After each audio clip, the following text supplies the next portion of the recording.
Perkenalkan, nama saya Romaini Purba dengan NIM 203020301089 dari kelas C. Di sini saya akan menjelaskan materi tentang Bank Sentral. Bank Sentral adalah sebuah instansi maupun sebuah lembaga keuangan yang bertanggung jawab atas suatu kebijakan moneter serta menciptakan tingkat aktivitas ekonomi yang stabil pada suatu negara. Bank Sentral menjadi sebuah lembaga yang sudah dimiliki oleh para pihak swasta pada suatu pemerintahan negara, memiliki tanggung jawab atas stabilitas mata uang, menjaga tingkat inflasi, stabilitas sektor perbankan, dan serta seluruh sistem keuangan pada sebuah negara. Bank Sentral wajib menjaga agar tingkat inflasi terkendali serta selalu dalam nilai serendah mungkin maupun pada posisi optimal untuk perekonomian. Dengan bentuk mengontrol keseimbangan pada jumlah barang serta uang, apabila dalam jumlah uang yang telah beredar terlalu banyak, Bank Sentral juga telah berhak menggunakan sebuah otoritas yang dimilikinya. Di Indonesia sendiri, fungsi dari sebuah bank sentral oleh Bank Indonesia. Bank Indonesia merupakan sebuah lembaga negara yang independen, bebas dari urusan pemerintah maupun pihak lain, kecuali pada hal-hal yang secara tegas serta diatur pada undang-undang. Tugas Bank Sentral. Seperti yang telah disebutkan, Bank Indonesia sendiri mempunyai tugas serta tanggung jawab sendiri yang harus dijalankan dengan baik, menetapkan serta menjalankan kebijakan moneter, menjaga kelancaran sebuah sistem pembayaran, dan menjaga tingkat kestabilan sistem keuangan di Indonesia. Di sini dapat dilihat ada 3 tugas dari Bank Sentral. Yang pertama, menetapkan serta melaksanakan kebijakan moneter. Yang kedua, yaitu mengatur dan menjaga kelancaran sistem pembayaran. Yang ketiga, yaitu mengatur dan mengawasi perbankan. Wewenang Bank Sentral. Bank Indonesia berperan sebagai Bank Sentral Indonesia memiliki wewenang khusus yang telah diatur di Undang-Undang Republik Indonesia, yaitu pertama, kewenangan membuat kebijakan moneter. Bank Indonesia perlu menentukan serta menetapkan dengan tingkat diskonto, perlu membuat kebijakan pembiayaan maupun kredit.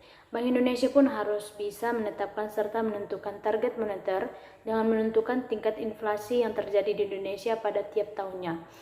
Yang kedua, kewenangan mengatur sistem pembayaran.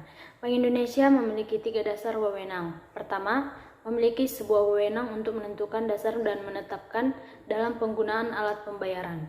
Kedua, membuat dan memberikan persetujuan izin untuk menyelenggarakan sistem pembayaran.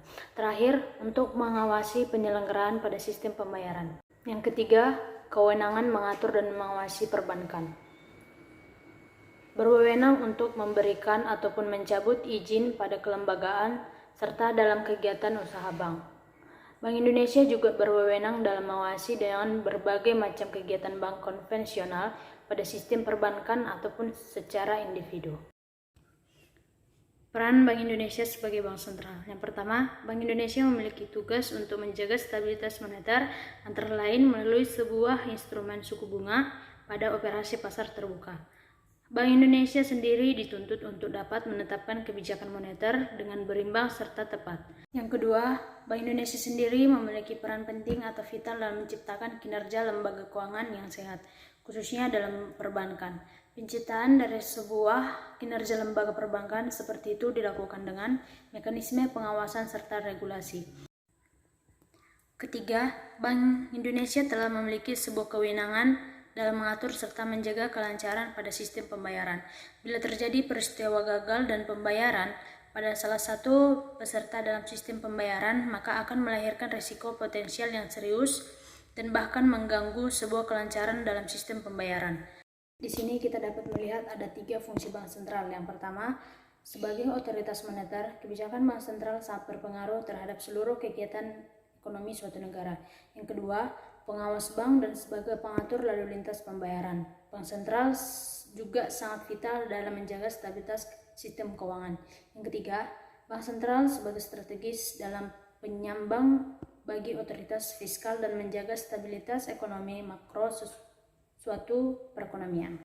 Sekian penjelasan dari saya tentang materi kebank sentralan. Saya ucapkan terima kasih.